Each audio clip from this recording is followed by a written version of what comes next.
And this next one, we got a really close fight that I'm having a difficult time with. I think it could go either way, honestly. I feel like Josh Culibao, the longer the fight goes, it favors him. But then again, when you look at Ricardo Ramos, 5 of his 6 career losses come in the first round. Most of the time when this guy loses, it's opponents that catch him early with the submission, which Culibao's one submission win in his career. And I'm not kind of ruling out a submission for him here just because it seems like Ramos sometimes falls into them.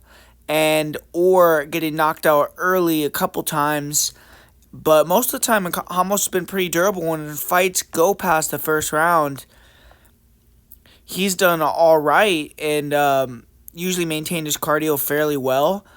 But I do think that coming over to Australia, taking on Culibao, the pace that he pushes and the amount of movement that he comes with is going to potentially get Ramos tired. I think that the best path to victory for Ramos is probably a first round finish.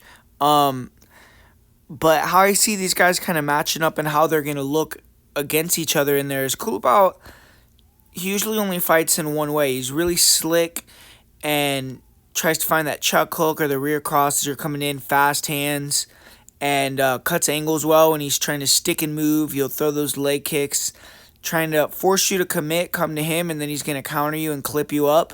And if you start to get to him and wear on him, he'll try to wrestle you and try to take you down, which I don't think would be optimal in this fight.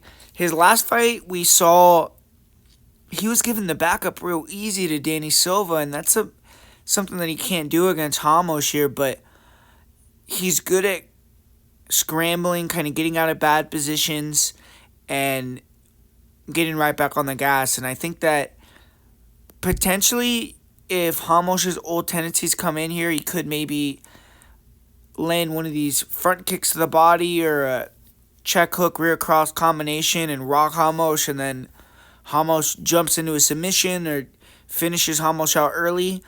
Or I think Culibao can kind of point his way to a decision.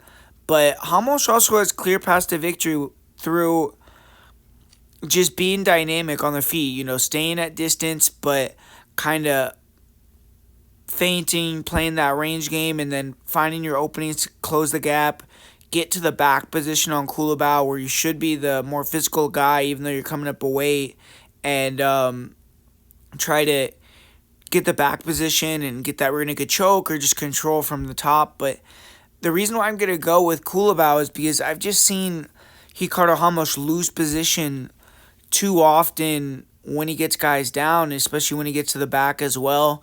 And I just feel like Culibao is a really good scrambler, and he's going to make him work to hold him down. And Ramos has done well against this style in certain aspects, like he caught Chavez with that spinning back elbow. Chavez is a guy that likes to stick and move like Culibao.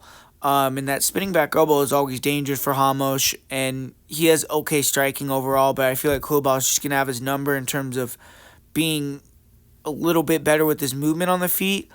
But yeah, I just think that Ramos, 2 consecutive first-round losses here.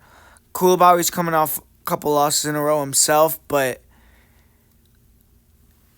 I just think that the paths to victory are kind of smaller for Ramos because I feel like he has to grapple hard, and I think he's going to struggle to control Culibao like he did in Algio or Danny Chavez. Like, these guys are a little bit similar to Culibao's style, and I think that he's going to get tired and Culibao is going to start to take over down the stretch, and or Culibao could take him out early, like I said, which has kind of been an issue for Ramos. So Ramos to win, I think, has to either get that early submission or show really good cardio and be able to grapple hard for 3 rounds. And I just think that those are lower percentage win conditions than the ones that Culibao has. So I'm going to go with Culibao. But just the way that Culibao was giving the backup to Silva, who's not necessarily a great grappler, makes me not super confident in him here. I think Ramos has a path to victory, but Culibao is going to be the prediction.